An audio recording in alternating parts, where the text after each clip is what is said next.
Our morning doesn't begin in Kobe, but rather in Osaka, because Kobe is only a short train ride away from Osaka, making it a perfect day trip type of destination. So we awaken from our accommodations in a capsule hotel, which are rather popular over here and glorified by YouTubers everywhere. But those YouTubers must be single, because being married and spending a night away from your wife kinda sucks. But if you're into it, capsule hotels are a pretty unique experience. Instead of a standard hotel room, you get this little pod with a bed and a tiny bit of space for your stuff. And then if you're in Japan, you could expect common areas to feature vending machines, free Wi-Fi, plenty of places to sit, and of course, the shared bathrooms are all immaculately clean and usually quite comfortable. This one even had a rock zen garden on one of their top levels. Overall, we hated it, but maybe it's a good option if you're single or if you hate your wife. Our train didn't leave until a bit later in the day, so prior to leaving, we explored a bit of Osaka. This, by the way, is another big incentive for making Kobe a day trip. You get to explore 2 cities in one day if you wake up early enough and plan it right. In our case, we saw the famed Osaka Castle, which is a very majestic structure with people constantly swarming in and out and around it. You should definitely come and at least take a good picture of it. Eventually, it was time for our train, so here's a quick montage to get us over to Kobe.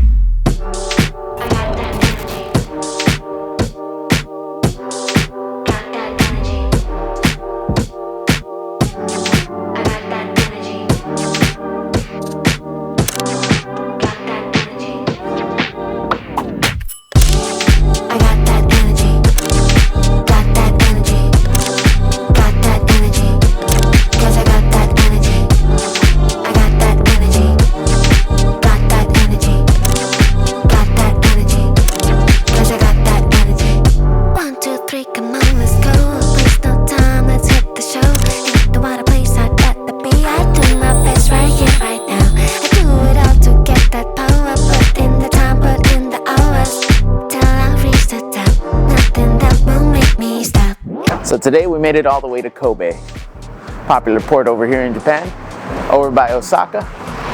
And the only thing that I really know about it is that supposedly they got really good steak. I'm gonna put that to the test right now.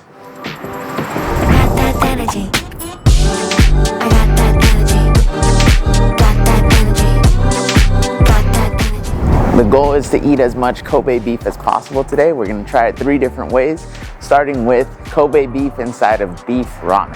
Headed to a spot called Kobe Beef Ramen Yazawa. It's got 4 stars on Google reviews and a couple of pretty awesome reviews. Let's see if it lives up to the hype.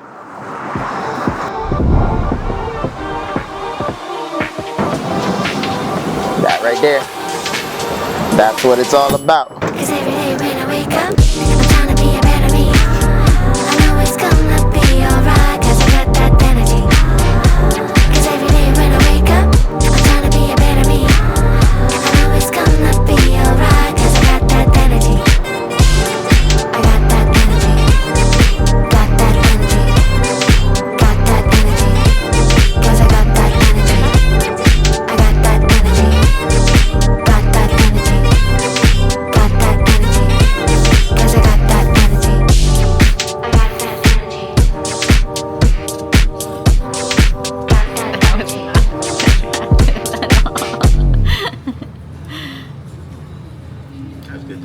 I came into this wondering who was correct between Charmin and Polius, and I chose Charmin. The food was excellent. The beef ramen was great. There was only a little bit of beef. The Kobe beef sushi, I had never even thought of trying something like that. It was actually really nice. Overall, a good first experience with Kobe beef, but now we're off to go get some Kobe beef gyatso. Let's rock.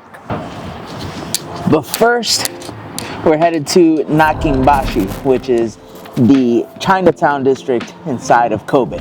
Check it out.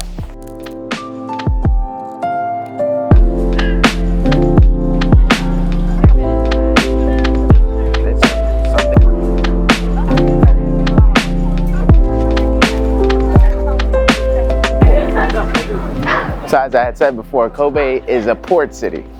And part of the deal with being that port city means that they're getting a lot of goods. Specifically, they're getting a lot of goods from the neighboring country of China. Because they get so much stuff from over there, there's a lot of Chinese people that have actually just moved over here and stayed here full time. And they established this cool, nifty little environment called Chinatown. It's really vibrant. And one thing that you're not getting through the video is the smell. Oh my gosh, there's food everywhere. People are eating all over the place. And everything looks delicious.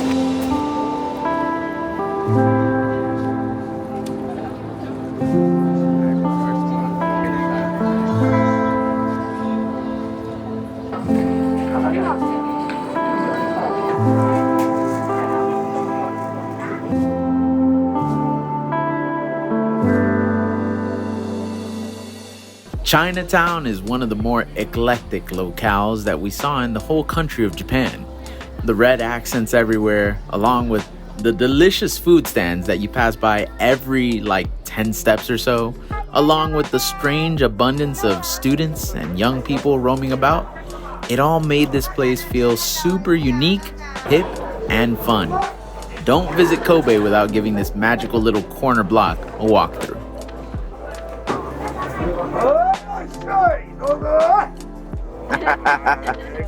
Very good. Very good. Where I come from? Miami. America. Oh my! Much don't my. Arigatou gozaimasu. Authentic Peking duck. It's good?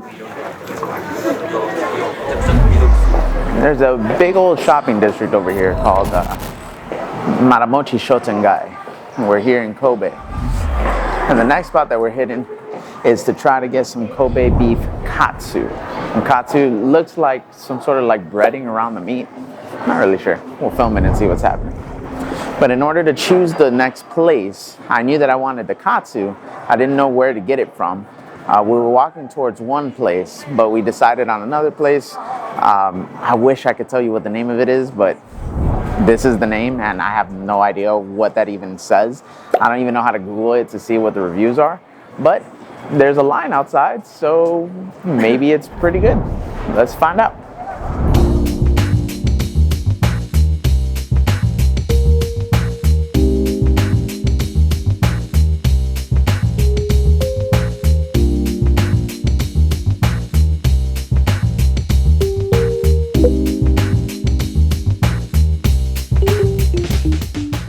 So the experience at the restaurant had us cooking our own food on this little pan right here, which had this fire lit underneath it, which would heat up the food, cooking it for you. Also served with the katsu were a variety of sauces and sides that are supposed to complement this really scrumptious meat. Now, since the meat is served essentially raw, you're supposed to get that meat and cook it in the pan to your liking so that you could have it rare or medium or well done. I mean, you decide here. And then you can grab bits of whatever you'd like to eat it along with. And when you say that the meat is ready, you can just go ahead and chomp it up. It is a whole experience, and I was absolutely floored by it. I did not leave even a single morsel on my plate. All right, so the katsu was absolutely delicious. It tasted like bistec empanizado from Miami, which was interesting. It just was breaded steak. It was really nice, really bold flavors, especially with all the dipping sauces that they had. Definitely different, definitely tasting like authentic Japan, and definitely an enjoyable meal. So now we're headed off to a place called Mosaic. Take a look at Kobe Bay. If you travel down the busy streets of Kobe far enough, you will eventually reach the waters of beautiful Kobe Bay, which is adorned by some unique architecture and this very fun, very large Ferris wheel. It's hard to miss since you can see it from blocks away, and in person, this thing is big enough to scare little Mishi. But with enough encouragement, we can convince her to hop on board and enjoy these awesome views. I convinced Mrs. Scaredy Cat to come along. I don't like Ferris wheels. Why not? They're scary. What's scary about it? Look, we're only like 100 feet up. I think I'm afraid of heights a little bit. We fly all the time. Not terrified of flying. Oh, we're at the top, babe. Yep. We sure are.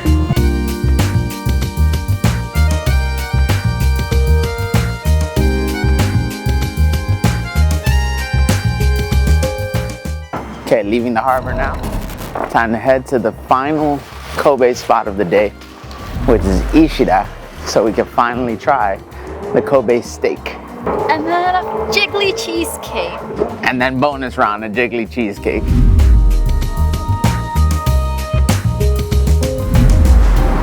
Look, tequila. Guacamole, quesadilla, Wow, we're not here for that. Cholula. We're not here for that. As day turned to night, we started having some bad luck. So Ishida, where we were gonna try the Kobe beef steak, was closed. So we had to come try another place. This place is called Kobe Beef Dining Moruya. And it is the #2 place to have Kobe beef steak according to TripAdvisor. Bruh. We are getting absolutely wrecked right now. So once again, the place that we want to go to is closed. At this point, we just have to find a place that's open and try some freaking Kobe beef. This is absurd. Look, babe, what about that place right across the street? They say they buy the best Kobe beef in the world.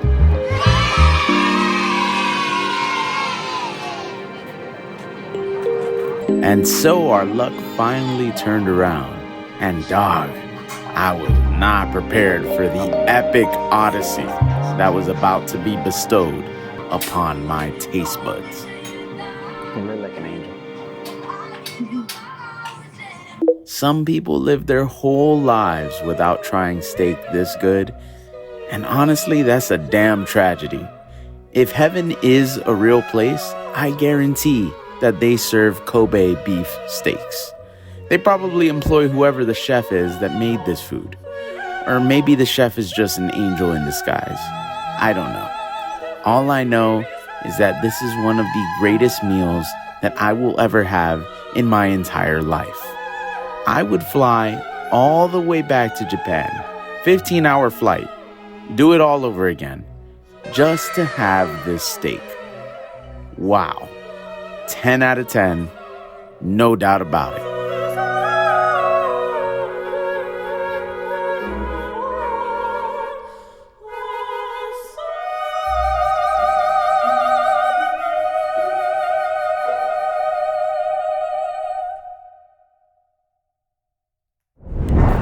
So Mishi walked into there and she ordered the cheapest thing on the menu.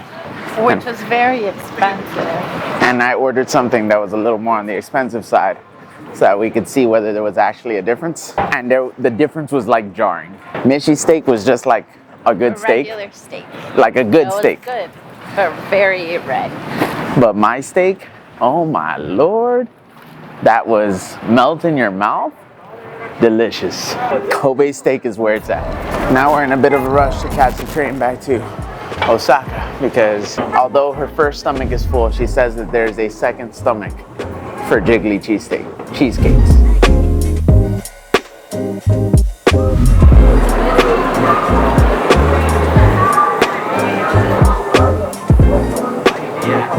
Now it's time to see what the Jiggly Cheesecake is all about.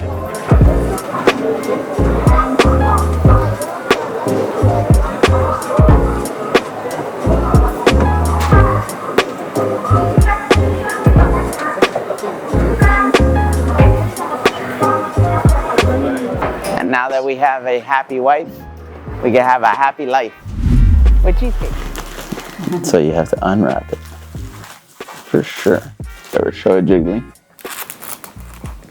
Is that as much as it jiggles? Yeah, maybe it's more jiggly when it's there, you know? Alright, well, I didn't get this because it was jiggly. I got this because supposedly it's delicious. So. Yeah, people like make crazy lines for it. Alright.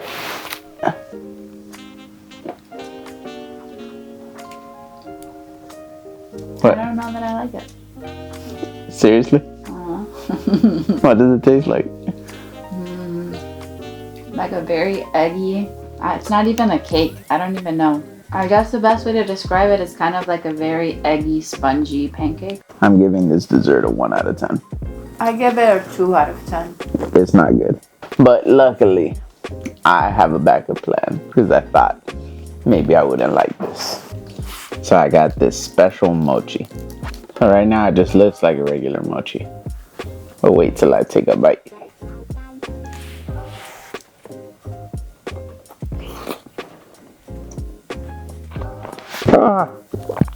That right there, that's not ice cream. That's a literal orange. It's an orange mochi. Tomorrow we're hitting the old capital of Japan, Kyoto. So if you guys want to see that, make sure to subscribe to the channel. Like this video, please. And I will catch you guys on the flip side. Peace! Listen to your heart, tell me who you wanna be. We can always start to believe. Listen to your heart, tell me that you